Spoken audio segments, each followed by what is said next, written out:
ওম সাইরাম বন্ধুরা, সাই সোমা ব্লগে আপনাদের স্বাগত। আজকে মঙ্গলবার, তাই ভাবলাম একটু নিরামিষ বিরিয়ানি করা যাক। তো সকাল সকাল আজকে গরম জল বসিয়ে দিলাম। দেবার পরে গরম মশলা, তেজপাতা, লবণ সব দিয়ে দিলাম। আর এদিকে আমি চালটাকেও ধুয়ে রেখে দিয়েছি, বাসমতি চাল। তো সেটা এবার দিয়ে দেবো। বন্ধুরা, রোজ আমি আগে ঘুম থেকে উঠে স্নান করে পুজো দিয়ে তারপরে রান্নাঘরে আসি, কিন্তু আজকে আমার অনেক কাজ থাকার দরুন আমি আজকে বাসি জামা কাপড় ছেড়ে তারপরে আমি রান্নাঘরে আসলাম। এরপর আমি স্নান করে পুজো দেব। আজকে যেহেতু নিরামিষ রান্না করছি দেখে বাবাকেও আজকে এখান থেকেই ভোগ দেব। বন্ধুরা, আমি গুছিয়ে কোনো কথা বলতে পারি না। আগেই বলেছি তোমাদেরকে যে আমি যেরকম ঘরের লোকের সঙ্গে কথা বলি, তোমরাও আমার ঘরের লোক, তাই সেইভাবেই আমি কথা বলি। আর একটা কথা বন্ধুরা, যেহেতু আমি এক হাতে মোবাইল নিয়ে আমি এক হাতে রান্না করি আর এক হাতে আমার মোবাইল থাকে, ভুল ভ্রান্তি তো আমার হয়ই একটুখানি। তোমরা নিজের মনে করে আমাকে একটুখানি ক্ষমা করে দিও। আর একটা কথা, একটু অন্য কথায় চলে আসি বন্ধুরা।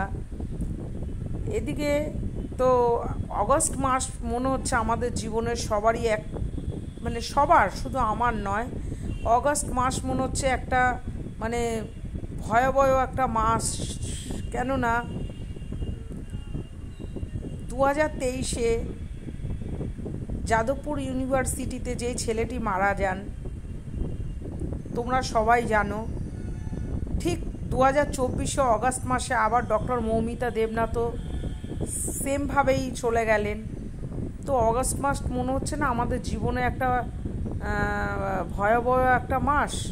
তো যাই হোক বন্ধুরা, ছেলে মেয়েকে কি পড়ালেখা বা কাজের সূত্রে আমরা বাইরে পাঠাবো বলতে পারেন, যার নিজের দেশেই কোনো সিকিউরিটি নেই, সেফটি নেই। আর আমাদের কথা তো ছেড়েই দিন, আমরা মেয়েরা আমাদের কথা ছেড়েই দিন। তো আমি এদিকে পনিরটাও ফ্রাই করে নিলাম। আপনারা অনেকেই হয়তো জানেন, যারা আমাকে চেনেন, আর যারা আমাকে চেনেন না অথচ আমার ব্লগ দেখেন, তারাও অনেকে জেনে গেছেন যে আমার পার্লার আছে নাগেরবাজারে। হাজার হাজার মহিলারা কি বলবো, এই মৌমিতা দেবনাথের যাতে হত্যাকারীরা যাতে শাস্তি পায়,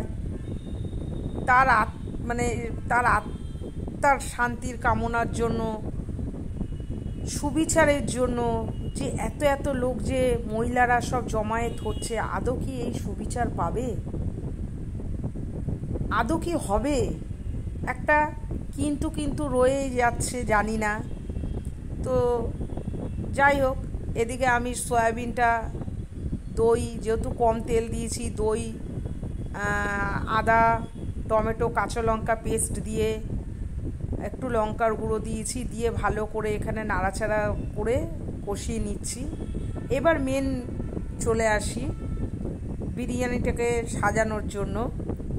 আমি ঘি ইউজ করি না, আপনারা সবাই জানেন, আর তেলও খুব কম ইউজ করি। বন্ধুরা, খেয়ে দেখবেন, আমার কথা না, ঘরে যদি আপনাদের বাচ্চারা থাকে বা নিজেদের জন্য ভালো লাগছে না, দেখবেন এক তরকারি ভাত খাওয়ার থেকে আমার মনে হয় জাস্ট এরকম একটা বিরিয়ানি করে নিলে সারাদিনই মোটামুটি চলে যাবে। তো আপনারা করে দেখবেন, আশা করি খুব ভালো লাগবে। আজ কদিন ধরেই মনটা আমার খুব ভালো নেই, তাই মনে হচ্ছে যত শর্টে রান্না করা যায়। সবসময় একটা টেনশন কাজ হচ্ছে এই ঘটনাটা ঘটার পরে। তো যদি ভিডিওটা ভালো লাগে, লাইক, কমেন্ট, শেয়ার আমি বলবো না, সেটা আপনাদের ইচ্ছা। তবে হ্যাঁ, ভুল যদি আমার কিছু হয়, কমেন্ট তো অবশ্যই আপনারা করবেন আর আমার সাথে থাকবেন।